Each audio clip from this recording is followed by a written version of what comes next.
ನಮಸ್ತೆ ಫ್ರೆಂಡ್ಸ್, ಇವತ್ತಿನ ಒಂದು ವಿಡಿಯೋದಲ್ಲಿ ಏನಂತಂದರೆ ಒಂದು ESP ಗೇರ್ ಬಾಕ್ಸ್ ಓವರ್ಲಿ ನಡೀತಾ ಇತ್ತು.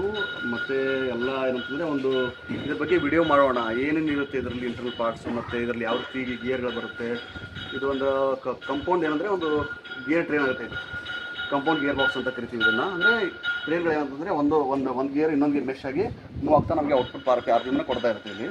ಸೊ ಇದನ್ನು ಯಾವ ರೀತಿ ಒಂದು ನೇಮ್ ಪ್ಲೇಟ್ ಮೇಲ್ಗಡೆ ನಮಗೆ ಒಂದು ರೇಷಿಯೋ ತೆಗೆದಿರ್ತಾನೆ, ಆಮೇಲೆ ಔಟ್ಪುಟ್ RPM ಯಾವ ರೀತಿ ಬರುತ್ತೆ ಅಂತಕ್ಕಂಥನೇ ಇಲ್ಲಿ ನೋಡೋಣ. ಇಲ್ಲಿ ಸೊ ಇಲ್ಲಿ ನೋಡ್ತಾ ಇದ್ದೀರಾ, ಇದಾದರೆ ನಾವು ಇಲ್ಲಿ ಓಪನ್ ಮಾಡಿ ಇಟ್ಬಿಟ್ಟಿದ್ದೀವಿ ಇದನ್ನು ಗೇರ್ ಬಾಕ್ಸನ್ನು. ಕೂತ್ಕೊಳ್ಳಿ ನೋಡಿ, ಇಲ್ಲೇನಿದೆಯಲ್ಲ, ಇಲ್ಲಿ ನಮ್ಗೆ ಆಲ್ರೆಡಿ ಏನಂದರೆ ಇಲ್ಲಿ ಮೋಟರ್ ಕನೆಕ್ಷನ್ ಇದೆ. ಇಲ್ಲಿ ಹಿಂದ್ಗಡೆ ಮೋಟರ್ ಕನೆಕ್ಷನ್ ಇದೆ ಇಲ್ಲಿ. ಸೊ ಮೋಟ್ರದ RPM ಬಂದುಬಿಟ್ಟು ಏನಂತಂದರೆ ನಮಗೆ ಇವಾಗ 1430 ಇದೆ. ಮೋಟ್ರದ RPM ಬಂದುಬಿಟ್ಟು 1430 ಇದೆ. ಸೊ 1430 ಅಂತಂದರೆ ಇಲ್ಲಿ ಒಂದೇನು ಚಿಕ್ಕ ಗೇರ್ ಇದೆಯಲ್ಲ, ಇಲ್ಲಿ ಕಾಣಿಸ್ತಾ ಇದೆ ಸ್ಮಾಲ್ ಗೇರ್. ಇದು ಬಂದುಬಿಟ್ಟು ಅಂದರೆ ಇದ್ರೊಂದು ಕೂಡ ಹೆಲಿಕಲ್ ಗೇರ್. ಇದು ಟೋಟಲ್ ಸೆಟ್ ಗೇರ್ ಬಂದುಬಿಟ್ಟು ಅಂದರೆ ಹೆಲಿಕಲ್ ಗೇರ್ ಬಾಕ್ಸ್. ಇದು ಅಂದರೆ ರಿಡಕ್ಷನ್ ಹೆಲಿಕಲ್ ಗೇರ್ ಬಾಕ್ಸ್ ಅಂತಲೇ ಕರಿತೀವಿ ಇದನ್ನು. ಸೊ ಇಲ್ಲೇನಿದೆಯಲ್ಲ, ಇದೊಂದು ಪಾರ್ಟ್ ಏನಿದೆಯಲ್ಲ, ಇದು ಬಂದುಬಿಟ್ಟು ಇದನ್ನು ಕೂಡ ಹೆಲಿಕಲ್ ಗೇರು. ಇದರ RPM ಎಷ್ಟು ಇರುತ್ತೆ ಅಂದರೆ ಇದು ಕೂಡ ಸೇಮು, ಅಂದರೆ 1430 ಇರುತ್ತೆ ಈ RPM ಕೂಡ. ಸೊ ಇದು ಬಂದುಬಿಟ್ಟು ಅಂದರೆ ನಮಗೆ ಇಲ್ಲಿ ಫಸ್ಟ್ ಒಂದು ಏನಂತಂದರೆ ಇದು ಡ್ರೈವರ್ ಅಂತ ಕರಿತೀವಿ ಇದನ್ನು. ಈ ಒಂದು ಶಾಫ್ಟ್ ಏನಾದ್ರು ಕರಿತೀವಿ ಡ್ರೈವರ್ ಅಂತ. ಯಾವುದು ನಮಗೆ RPM ಕೊಡ್ತಾ ಇರುತ್ತೋ ಅದು ನಮಗೆ ಡ್ರೈವರು, ಯಾವುದು RPM ತೆಗೆದುಕೊಂಡು ತಿರುಗ್ತಾ ಇರುತ್ತೋ ಅದು ಡ್ರಿವನ್ ಆಗಿ ಇಲ್ಲಿ ವರ್ಕ್ ಮಾಡುತ್ತೆ. ಸೊ ಇಲ್ಲಿ ನೋಡ್ತಾ ಇದ್ದೀರಾ, ಇದು ಬಂದುಬಿಟ್ಟು ಇಲ್ಲಿ ನಮಗೆ ಫಸ್ಟ್ ಗಿಯರು. ಅದಾದ ನಂತರ ಇಲ್ಲೇನಿದೆಯಲ್ಲ, ಇಲ್ಲಿ ನೋಡ್ತಾ ಇದ್ದೀರಲ್ಲ, ನಾನಿಲ್ಲಿ ಜೋಡಿಸ್ಬಿಟ್ಟು ಇಟ್ಬಿಟ್ಟಿದ್ದೀನಿ. ಈ ಥರ ನಮ್ಮ ಗೇರ್ ಬಾಕ್ಸಲ್ಲಿ ಫಿಟಪ್ ಆದಮೇಲೆ ಈ ಒಂದು ಆ್ಯಕ್ಸಿಸ್ ನಮಗೆ ಕರೆಕ್ಟಾಗಿ ಬರಬೇಕಿಲ್ಲಿ. ಸೊ ಇದು ನಮಗೆ ಔಟ್ಪುಟ್ RPM ಇಲ್ಲಿ ನಮಗೆ ಈ ಶಾಫ್ಟ್ ಮುಖಾಂತರ ಕೊಡ್ತೀವಿ ಇದನ್ನು. ಸೊ ಇಲ್ಲಿ ನೋಡ್ತಾ ಇದ್ದೀರಾ, ಇದು ಬಂದುಬಿಟ್ಟು ಅಂದರೆ ಇಲ್ಲಿ 1430 ಇದಕ್ಕೆ RPM ಇರುತ್ತೆ. ಈ ಒಂದು ಗೇರ್ ಏನಂತಂದರೆ ಇಲ್ಲಿ ಮೆಶ್ ಆದಾಗ ಇದು ಬಂದುಬಿಟ್ಟು ನಮ್ಗೆ ಏನಾಗುತ್ತೆ, ಇಲ್ಲಿ ಇದು ನಂಬರ್ ಆಫ್ ಏನಪ್ಪ ಅಂತಂದರೆ ಟೀತ್ಸ್ ಆನ್ ದ ಏನಪ್ಪ ಅಂತಂದರೆ ಪ್ರತಿಯೊಂದು ಗೇರ್ ಮೇಲೂ ಕೂಡ ನಾವು ಆಲ್ರೆಡಿ ಇದನ್ನು ಬರೆದು ಇಟ್ಕೊಂಡ್ಬಿಟ್ಟಿದ್ದೀವಿ. ಪ್ರತಿಯೊಂದು ಗೇರ್ ಮೇಲ್ಗಡೆ ಇಲ್ಲಿ ಟೋಟಲಾಗಿ 6 ಗೇರ್ ಇದೆ ಇಲ್ಲಿ. ಇದು first one, second, third, fourth, fifth, sixth. So ಇಲ್ಲೇನಿದೆಯಲ್ಲ ಒಂದು 6 ಗೇರ್ ಏನಿದೆಯಲ್ಲ, ಪ್ರತಿಯೊಂದರದ್ದು ನಂಬರ್ ಏನಂದರೆ ನಾವು ಇಲ್ಲಿ ನೋಟ್ ಮಾಡ್ಕೊಂಡು ಇಟ್ಕೊಂಡಿದ್ದೀವಿ ಆಲ್ರೆಡಿ. ಸೊ ಅದನ್ನು ಕ್ಯಾಲ್ಕುಲೇಷನ್ ಮುಖಾಂತರ ನಿಮಗೆ ತಿಳಿಸ್ಕೊಡ್ತಾ ಇದ್ದೀನಿ. ಇಲ್ಲಿ ಒಂದು ಸೆಟ್ ಆಫ್ ಅರೇಂಜ್ಮೆಂಟ್ ಏನಿದೆ ಅಂದರೆ ನಿಮಗೆಲ್ಲ ತೋರಿಸ್ಕೊಡ್ತಾ ಇದ್ದೀನಿ ಇವಾಗ. ಸೊ ಇಲ್ಲಿ ನೋಡ್ತಾ ಇದ್ದೀರಾ, ಇದು ಬಂದುಬಿಟ್ಟು ಏನಂತಂದರೆ ಇದು ಸೆಕೆಂಡ್ ಗೇರು. ಇದಾದಮೇಲೆ ಇದು ಥರ್ಡ್ ಗೇರು. ಈ ಥರ್ಡ್ ಗೇರ್ ಏನಂತಂದರೆ ನಮಗೆ ಇಲ್ಲಿ ಇದ್ರ ಒಳಗಡೆ ಇದೆ ಈ ಗೇರ್ ಕೂಡ, ಇದಕ್ಕೆ ಅಟ್ಯಾಚ್ಮೆಂಟ್ ಇದೆ. ಇದು ಎಷ್ಟು RPM ತಿರುಗುತ್ತೋ ಇದು ಕೂಡ ಅಷ್ಟೇ RPM ಅಲ್ಲೇ ತಿರುಗುತ್ತೆ. ಸೊ ಅಂದರೆ ಏನಾಗುತ್ತೆ, ಇವಾಗ ಇದು N1 ಆದರೆ ಇದು N2 N3 ಅಂದರೆ N2ದು RPM ಮತ್ತು N3 RPM ಏನಾಗುತ್ತೆ ಇಲ್ಲಿ ಸೇಮ್ ಆಗಿಬಿಡುತ್ತೆ ಇಲ್ಲಿ. ಅದೇ ರೀತಿಯೇ ಇಲ್ಲಿ ನೋಡಿ, ಈ ಚಿಕ್ಕ ಗೇರ್ ಇದಕ್ಕೆ ಮೆಶ್ ಇದೆ ಇಲ್ಲಿ. ಈ ಮೆಶ್ ಇದ್ದಾಗ ಇದು ಕೂಡ ಏನಾಗುತ್ತೆ, ಇದರೊಂದು RPM ಟ್ರಾನ್ಸ್ಫರ್ ಮಾಡಿದಾಗ ಇಲ್ಲಿ ಏನಾಗುತ್ತೆ, ಇಲ್ಲಿ N3 ಇದು N4 ಮತ್ತು N5 ಇರುತ್ತೆ ಇಲ್ಲಿ. ಸೊ ಅವಾಗ ಏನಾಗುತ್ತೆ, N4ದು ಮತ್ತು N5ದು RPM ಒಂದೇ ಆಗಿಬಿಡುತ್ತೆ ಇಲ್ಲಿ. ಗೊತ್ತಾಯ್ತಲ್ಲ, ಇದು ಏನಾಗುತ್ತೆ, ಇದೊಂದು ಸಿಂಗಲ್ ಗೇರ್ ಇಲ್ಲಿ. ಇದು ಸಿಂಗಲ್ ಗೇರ್ ಬಂದಮೇಲೆ ಇದರದೊಂದು RPM ಇರುತ್ತಲ್ಲ ಈ ಒಂದು ಗೇರ್ದು, ಅಂದರೆ N5ದು RPM ಏನಾಗುತ್ತೆ N6ಗೆ ನಮಗೆ ಟ್ರಾನ್ಸ್ಫರ್ ಆಗುತ್ತೆ ಫೈನಲ್ ಆಗಿ. ಸೊ ಗೊತ್ತಾಯ್ತಲ್ಲ, ಈ N6ಗೆ RPM ಎಷ್ಟಾಗುತ್ತೆ ಅಂತಕ್ಕಂದ್ರೆ ನಾನು ಇಲ್ಲಿ ಒಂದು ಫಾರ್ಮುಲಾ ಮುಖಾಂತರ ನಿಮಗೆ ನಾನು ಇಲ್ಲಿ ತಿಳಿಸ್ಕೊಡ್ತೀನಿ ಇವಾಗ. ಸೊ ಇದು ಬಂದು ನೋಡ್ತಾ ಇರಲ್ಲ, ಇಲ್ಲಿ ಈ ಒಂದು ಗೇರ್ ಏನು ಅಬ್ಸರ್ವ್ ಮಾಡಿ ಫ್ರೆಂಡ್ಸ್, ಇದು ಏನಿದೆಲ್ಲ ಸ್ವಲ್ಪ ಏನಂದರೆ ನಮಗೆ ಹೆಲಿಕಲ್ ಆಗಿದೆ ಇದು. ಸೊ ಅದಕ್ಕೆ ಏನಂದರೆ ನಮಗೆ ಸ್ಟ್ರೇಟ್ ಬಂದರೆ ಏನಾಗುತ್ತೆ ಸ್ಪೈರಲ್ ಅಂತ ಬರುತ್ತೆ. ಇದು ಸ್ವಲ್ಪ ಕ್ರಾಸ್ ಆಗಿರೋದ್ರಿಂದ ಏನಂತೀವಿ ನಾವು ಇದನ್ನು ಹೆಲಿಕಲ್ ಗೇರ್ ಅಂತಲೇ ಕರಿತೀವಿ ಇದನ್ನು. ಪ್ರತಿಯೊಂದು ಏನಂತಂದರೆ ಈ ಒಂದು ಬೇರಿಂಗ್ ಮುಖಾಂತರ ಇಲ್ಲಿ ಏನಂದರೆ ನಮಗೆ ಗೇರ್ ಬಾಕ್ಸ್ ಒಳಗಡೆ ಏನಂದರೆ ರೊಟೇಷನ್ ಆಗಿ ನಮಗೆ ಫೈನಲ್ RPM ಕೊಡುತ್ತೆ. ಸೊ ಇಲ್ಲಿ ನೋಡ್ತಾ ಇದ್ದೀರಾ, ಸೊ ಇಲ್ಲಿ ಏನು ಮಾಡಿದ್ದೀನಿ ಅಂತಂದರೆ ನಿಮ್ಗೆಲ್ಲರಿಗೂ ಒಂದು ಏನಪ್ಪ ಅಂತಂದರೆ ಯಾವ ರೀತಿ ಒಂದು RPM ಬರುತ್ತೆ ಅಂತಕ್ಕಂಥ ನಾನು ಇಲ್ಲಿ ಒಂದು ಕ್ಯಾಲ್ಕುಲೇಷನ್ ಮುಖಾಂತರ ಇಲ್ಲಿ ತೋರಿಸ್ಕೊಡ್ತಾ ಇದ್ದೀನಿ. ಸೊ ಇಲ್ಲಿ ನಮಗೊಂದು ಏನಂತಂದರೆ ಒಂದು ಕಂಪೌಂಡ್ ಏನಂದರೆ ಗೇರ್ ಬಾಕ್ಸ್ಗೆ ಯಾವ ರೀತಿ ಒಂದು ಫಾರ್ಮುಲಾ ಬರುತ್ತೆ ಅಂತಂದರೆ, ಇವಾಗ ನಮಗೆ ಸಿಂಪಲ್ಲಾಗಿ ಒಂದೇ ಗೇರ್ ಇದ್ರೆ ಏನು ಮಾಡ್ತೀವಿ, ನಾನು ಅದರಲ್ಲಿ N1 T1 = N2 T2 ಅಂತ ನಾನು ಪ್ರೀವಿಯಸ್ ವಿಡಿಯೋದಲ್ಲಿ ಏನು ಮಾಡಿದ್ದೀನಿ, ಒಂದು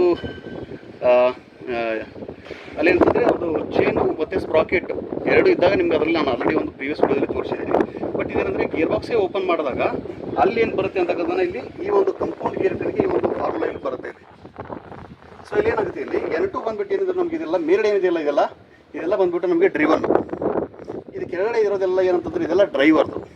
ಅಂದರೆ ಇದು ಬಂದುಬಿಟ್ಟು N1 ಅಂದರೆ ಏನು, N ಅಂದರೆ ಇದರಲ್ಲಿ RPM, ಏನಂದರೆ RPM ಅಂತ ನಂಬರ್ ಆಫ್ ರೆವಲ್ಯೂಷನ್ ಅಂತ ಗೊತ್ತಾಗುತ್ತೆ ನಮಗಿಲ್ಲಿ. ಇದು ಮುಂದ್ಗಡೆ ಏನಿದೆಲ್ಲ = ಏನಿದೆಯಲ್ಲ number of teeths on the particular gear. ಪ್ರತಿಯೊಂದು ಗೇರ್ ಮೇಲ್ಗಡೆ ಎಷ್ಟೆಷ್ಟು ನಂಬರ್ ಆಫ್ ಟೀತ್ಸ್ ಇದೆ ಅಂತಕ್ಕಂಥದ್ದು ನಾವು ಆಲ್ರೆಡಿ ಕೌಂಟ್ ಮಾಡಿದ್ದೀವಿ ಅದನ್ನು. ಸೊ ಈಗ ನೋಡ್ತಾ ಇದ್ದೀರಾ, N2/N1 = T1/T2, N4/N3 = T3/T4, N6/N5 = T5/T6 ಅಂದರೆ ಈಕ್ವಲ್ ನಾನು ಸೇಮ್ ತೋರಿಸಿದ್ದೀನಿ. ಇವಾಗ ಏನು ಮಾಡಬೇಕು, ಇದನ್ನು ಮಲ್ಟಿಪ್ಲಿಕೇಶನ್ ಮಾಡ್ತಾ ಬರಬೇಕು ಪ್ರತಿಯೊಂದನ್ನು. LHS = RHS ಇಂದ ಈ ಒಂದು RPM ಆಗಲಿ ಒಂದು TS ಆಗಲಿ ಮಲ್ಟಿಪ್ಲಿಕೇಶನ್ ಮಾಡ್ತಾ ಬಂದಾಗ ನಮಗೆ ಒಂದು ಫೈನಲ್ RPM ತೆಗಿಯೋಕ್ಕೆ ನಮಗೆ ಹೆಲ್ಪ್ ಆಗುತ್ತೆ. ಸೊ ನಾನು ಆಲ್ರೆಡಿ ಅದನ್ನು ನಿಮಗೆ ಎಕ್ಸ್ಪ್ಲೇನ್ ಮಾಡಿರೋ ಪ್ರಕಾರ ನಾನು ಆಲ್ರೆಡಿ ಹೇಳಿದ್ದೀನಿ. ಇಲ್ಲಿ ನೋಡಿ, ಇಲ್ಲಿ ಈ N2 ಮತ್ತು N3 RPM ಎರಡು ಸೇಮ್ ಅಂತ ಹೇಳಿದ್ದೀನಿ. ಯಾಕಂದರೆ ಇದು ಒಂದೇ ಶಾಫ್ಟ್ ಮೇಲೆ ಇದನ್ನು ಮೌಂಟ್ ಆಗಿರೋದ್ರಿಂದ ಎರಡು ಥರ RPM ಒಂದೇ ಬರುತ್ತೆ ಇಲ್ಲಿ. ಸೊ ಅದಕ್ಕೆ ಏನು ಮಾಡ್ತಾಯಿದ್ದೀನಿ, ಈ RPM ಮತ್ತು ಈ RPM ಎರಡು ನಮಗೆ ಸೇಮ್ ಇರೋದ್ರಿಂದ ಕ್ಯಾನ್ಸಲ್ ಆಗುತ್ತೆ. ಇದು ಡಿನಾಮಿನೇಟರ್ ಬರುತ್ತೆ, ಇದು ನ್ಯೂಮರೇಟರ್ ಬರುತ್ತೆ. ಹಿಂಗಾಗ್ಬಿಟ್ಟು ಎರಡು ಒಂದು ಮೇಲ್ಗಡೆ ಒಂದು ಕೆಳಗಡೆ ಇರೋದ್ರಿಂದ ಎರಡು ಕ್ಯಾನ್ಸಲ್ ಆಗಿಬಿಡುತ್ತೆ. ಅದೇ ರೀತಿಯೇ ಏನಂತಂದರೆ N4 ಮತ್ತು N5 RPM ಎರಡು ಸೇಮ್ ಆಗಿಬಿಡುತ್ತೆ. ಯಾವುದು ಇದೆಯಲ್ಲ, ಇದು ಬಂದುಬಿಟ್ಟು N4 ಮತ್ತು N5. ಸೊ ಇದು ಕೂಡ ಏನಂದರೆ ಎರಡು RPM ಸೇಮ್ ಇರೋದ್ರಿಂದ ಇದನ್ನು ಕ್ಯಾನ್ಸಲ್ ಆಗುತ್ತೆ, ಇದನ್ನು ಕ್ಯಾನ್ಸಲ್ ಆಗುತ್ತೆ. ಅಂದರೆ ಇಲ್ಲೇನು ಉಳಿತು ನಮಗೆ ಇವಾಗ N6/N1 ಅಂತ ಉಳಿತು ನಮಗೆ. ಓಕೆ. ಸೊ ಇನ್ನೊಂದು ಏನಂತಂದರೆ ಇಲ್ಲಿ RHS ಕಡೆ ಬರೋಣ. RHS ಅಲ್ಲಿ ಅಂದರೆ ನಂಬರ್ ಆಫ್ ಟೀತ್ಸನ್ನು ನಾವು ಆಲ್ರೆಡಿ ಅದನ್ನು ಕೌಂಟ್ ಮಾಡಿ ಇಟ್ಕೊಂಡ್ಬಿಟ್ಟಿದ್ದೀವಿ.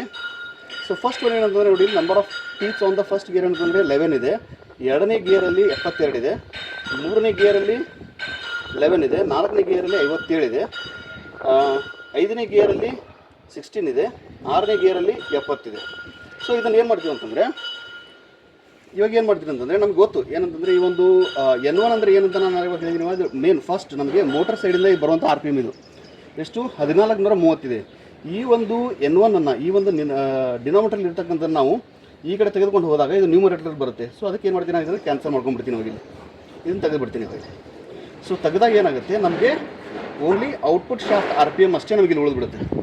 ಸೊ ಇದನ್ನು ನೀವು ಕ್ಯಾಲ್ಕುಲೇಷನ್ ಮಾಡಿದ್ಮೇಲೆ ನಮಗೆ final output RPM of this gear box ಏನಂದರೆ ಹೊರಗಡೆ ಬರುತ್ತೆ ಅವಾಗ. ಸೊ ಎಷ್ಟು ಬರುತ್ತೆ ಅವಾಗಲ್ಲಿ 9.63 RPM. ಅಂದರೆ ನಮಗೆ 1430 RPM ನಾವು ಮೋಟರಿಂದ ಕೊಟ್ಟಾಗ ನಮಗೆ ಒಂದು ಗಿಯರ್ ಬಾಕ್ಸ್ ಔಟ್ಪುಟ್ ಏನು ಬರುತ್ತೆ ಅಂತಂದರೆ 9.63 ರೆವಲ್ಯೂಷನ್ ಪರ್ ಮಿನಿಟ್.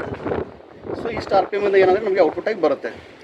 ಗೊತ್ತಾಯ್ತಲ್ಲ ಫ್ರೆಂಡ್ಸ್, ಯಾವ ರೀತಿ ಒಂದು ಆಲ್ರೆಡಿ ನಾನು ಏನಂತಂದರೆ ಡೈರೆಕ್ಟಾಗಿ ಗಿಯರ್ ಬಾಕ್ಸ್ ಎಲ್ಲ ಬಾಕ್ಸಪ್ ಆದಮೇಲೆ ಹೆಂಗೆ ತೆಗೆಯೋದಂತ ನಾನು ಆಲ್ರೆಡಿ ವಿಡಿಯೋ ಮಾಡಿದ್ದೀನಿ, ಅದನ್ನು ಕೂಡ ನೀವು ರೆಫರ್ ಮಾಡಿ. ಇದು ನಾನು ಇಂಟರ್ನಲ್ ಎಲ್ಲ ಪಾರ್ಟ್ಸ್ ಎಲ್ಲ ತೆಗೆದುಬಿಟ್ಟು ನೋಡಿದಾಗ ಹೆಂಗಿರುತ್ತೆ ಅಂತ ನಾನು ಹೇಳಿದ್ದೀನಿ. ಇದರಲ್ಲಿ ಏನಾದರೂ ಡೌಟ್ ಇದ್ದರೆ ಮತ್ತೆ ಕೇಳಿ, ಆಮೇಲೆ ಏನಿದ್ರು ಎಕ್ಸ್ಪ್ಲೇನ್ ಮಾಡೋಣ. ಸೊ ಇದೆಲ್ಲ ಏನು ಬಂದುಬಿಟ್ಟು ಅಂದರೆ ಒಂದು ಗಿಯರ್ ಬಾಕ್ಸದ್ದು ಯಾವ ರೀತಿ ಕ್ಯಾಲ್ಕುಲೇಷನ್ ಮಾಡ್ತಾರೆ ಅಂತ ನಿಮಗೆ ಈ ವಿಡಿಯೋ ಮುಖಾಂತರ ನಾನು ತಿಳಿಸ್ಕೊಟ್ಟಿರ್ತೀನಿ. Thank you.